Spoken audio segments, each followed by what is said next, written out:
Hey folks, this is ioEther back with some more World of Tanks. As you can see, this is Hori Sniper, and he's in his WZ-11114. Was there enough ones? Was there too many? I don't remember. It doesn't really matter.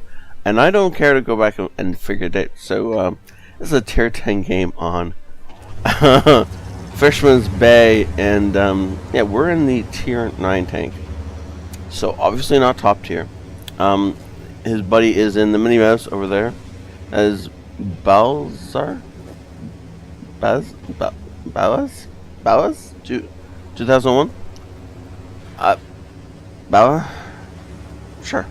And before I get too far into this game, you'll notice my settings are a little weird.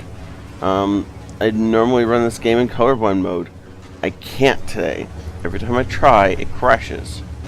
So I don't know if it's something unique to this replay or if I'm getting ready to start recording like this every day. But yeah. So for the foreseeable future, this is how I'm recording. I think I talked about everything I want to talk about at the start of the video. I've recorded this intro so many times I can't I can't remember anymore. So yeah. We're just going to watch this game and enjoy it. And,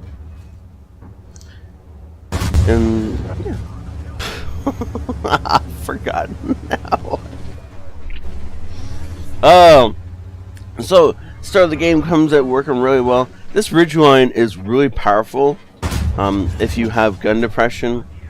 And, well, any kind of gun really that is weirdly accurate.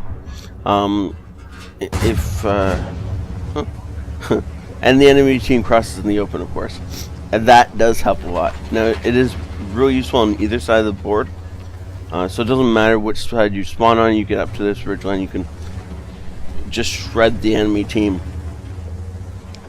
I would hope this only works in pubs, that in clan wars and in tournaments and stuff, the people are smart enough not to go this route, but not always the case. So take it with a grain of salt. But for pubs, you can definitely take care of the enemy team, take care of a ton of heavy tanks by just sitting up here and hitting them as they cross that field. Because of course they give you their sides and they just keep going. So why not, right?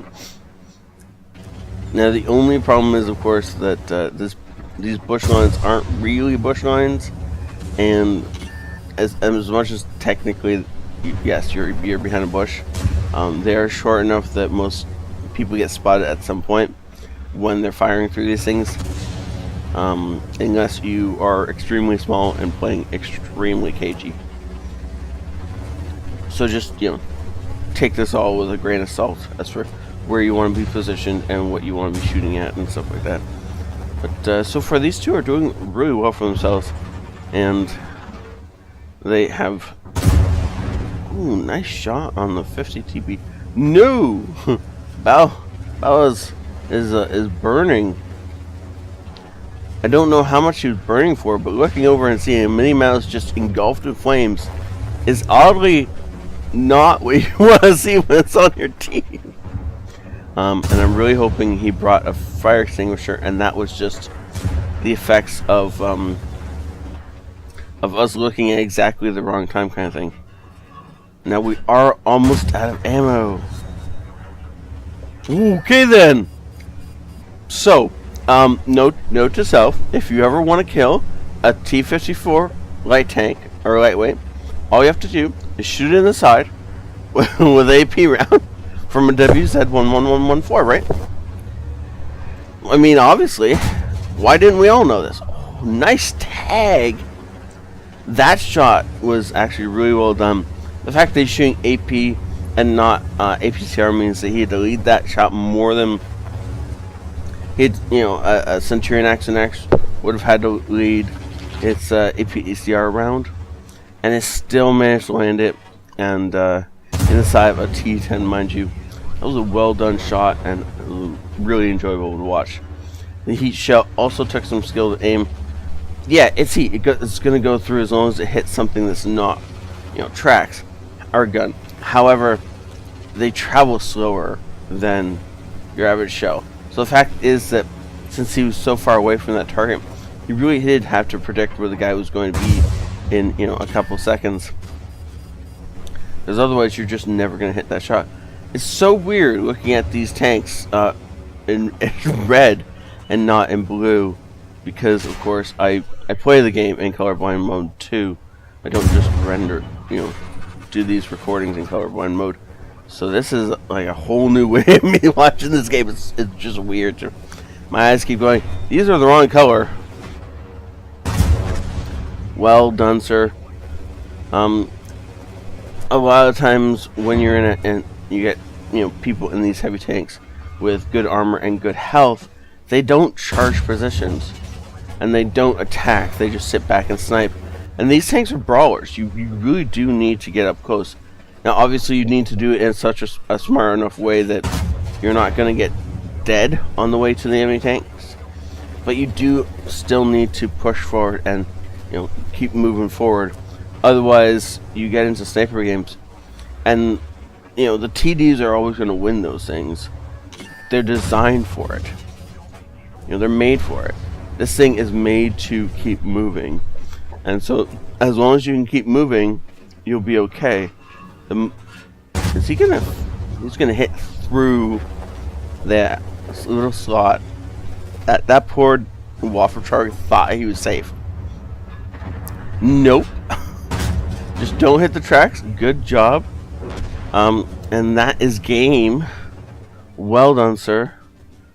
Wow, that was a fast and aggressive game, and 7,000 damage done. Good lord. That was awesome. And honestly, like, I mean, none of that was gold except the stuff where he ran out of his standard rounds. So it is 7,000 damage. Most of it was standard shells, so he should be making a good bit of money off this. But let's go over and check. Well, you know, ace tanker, I should hope so. Bruiser, spotter, demo expert, duelist, fighter, and fire for effect. Oh, so close, that Top Gun, but not quite there. Well done overall, though. Wait, we spotted damage on the Batchat artillery? I didn't even see him come up on the map. So this lightweight, what? No, for a second there I thought we interacted him for his entire health. Obviously not, but well, that was a lot of his health. And look at that, 4,000 damage above the next guy on his team, who is 263. Wow. So what did our tier 10s do again? Because apparently, I mean, these three are tier 9. And so that's the first tier 10 at 1,500 damage. And then at 1,400. And then it goes down. Wow, guys. Tier 9s in this game. It would have been a different game. Actually, speaking of tier 9s, look at that. Top 2 tier 9s on their team as well. That's a little strange, this game. This game wasn't, like, out carried by the tier 10s like, you know, it normally feels like it is. Look at that. 7,000 damage. 1,100 block by armor. And then another, you know, almost 3,000 just because our team needs to get into this too, right, guys?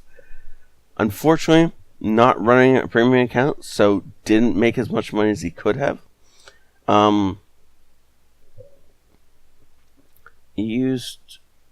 So obviously he was using the food.